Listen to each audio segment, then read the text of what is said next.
when we're talking about shooting videos, what is the length that we should be doing?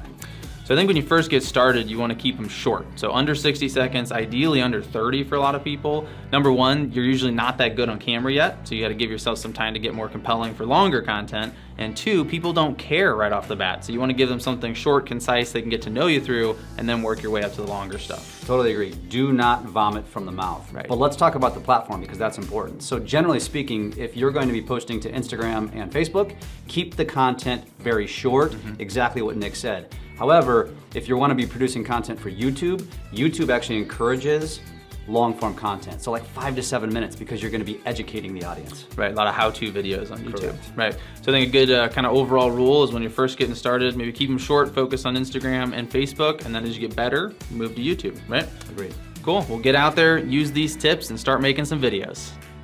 So did you find that tip useful? Make sure you opt in with your email so we can share these with you every single day. Below, above, is it to the sides? I don't know, but you'll find it.